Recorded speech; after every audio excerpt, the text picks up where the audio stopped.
Hi. So much is happening. I shouldn't have brought my church group here tonight, I know that.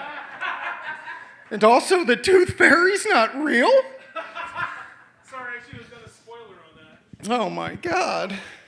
My world is crumbling. I'm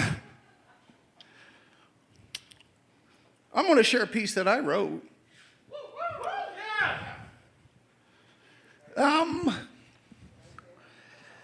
I tend to get, and I think a lot of artists, we get inspiration from things as time goes. And I read this article maybe like a year ago, and I didn't really know what to do with it, but I was inspired to write something. And so it's sort of just been on my mind. And it was this article about how, China has these data mining factories, right? And they take up like whole city blocks, these huge warehouses, and they are pumping out so much pollution. And this article goes in to talk about the issue of servers and server pollution, and how in a number of years it's going to be a detriment to the rest of us, because everything that we put out into the internet has to be kept somewhere, and they're pumping out heat to keep these machines running. And this has been on my mind. I'm like, there's something here. On September 24th, we all watched, and I hope in horror, we watched the state murder an innocent man.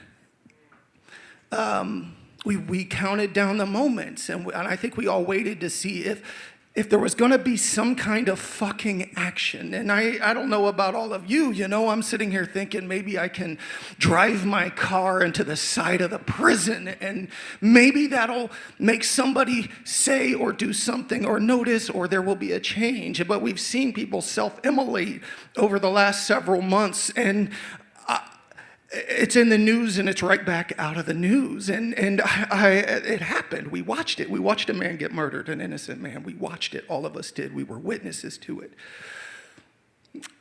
Within 15 or 20 minutes, because I'm kind of in this, I'm trying to figure out how to mourn this atrocity, this fucking horror.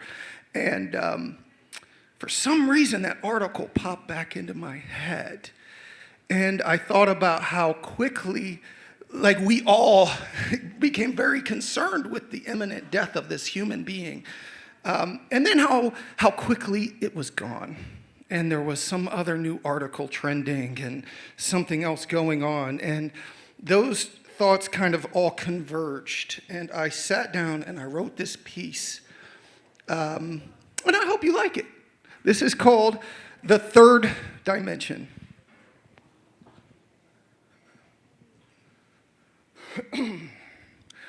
Let us prostrate and pray while we spend every day worshiping the server, that Christ-like apparatus which incites us to reach further, to climb mountains without leaving the couch, and to witness state-sanctioned murder.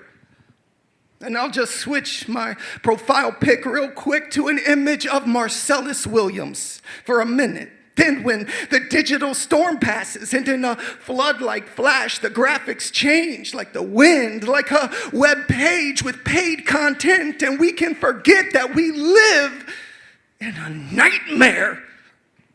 Because there's also clips of the best places to vacation, and for a moment I can imagine I might fly there for a visit, but I know I'll never go. Deep inside this mind I've been given, because I'm safe here, protected by the blue light that shines at my eyes like something divine, like Saul on the road to Damascus. And after skipping another 10 ads, I'm finally converted. I'll download that app and tap into another network. And as I bow down to the pantheon of algorithms, each one a god I can turn to, they will breathe out the steam which will bring us to our knees in servitude. and praise. Whole states will be made into sanctified spaces. In fact, the global south will better serve us as industrial churches, but their borders won't hold in the heat. And right about the time I finish binge watching season 3 of some sitcom I've already seen 1,000 times in between 18-hour shifts at the plastics factory, and while I eat potato chips designed by AI and 3D printed with a computer that only cost 6 months rent, I'll just pretend that I don't know what's going on in Sudan or how many Palestinians have been genocided. As of August 2024, it has surpassed 40,000, which is also the grand prize amount on this reality competition I've been watching on Netflix. It's a show where the best chef wins, and there's this one contestant named Mike or Mark or Rick, I can't remember, but on one episode he cheated and everybody on X was pissed. It trended because the producers even pulled the guy aside and talked to him, but they let him continue as long as he promised not to do it again. And the show is over. Not because a winner was picked. Hell, there were still 2 episodes left. No, it's over because the world decided to end.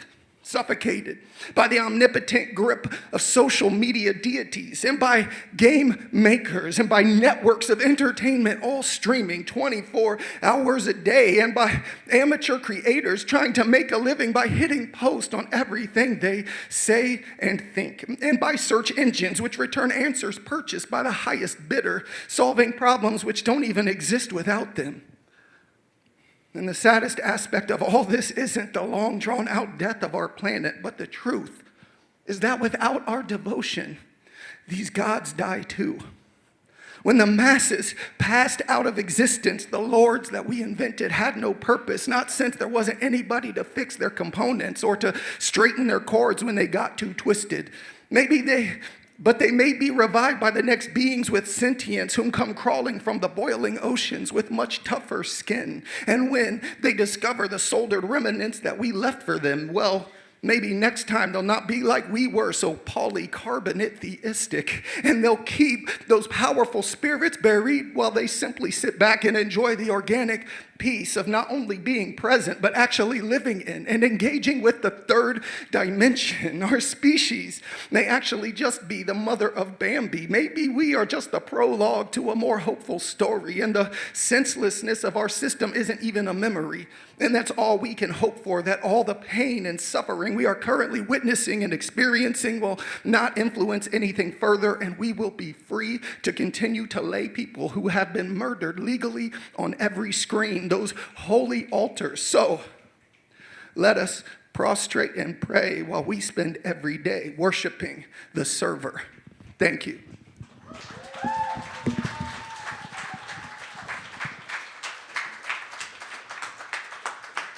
Keep it going for Ed the Wordsmith.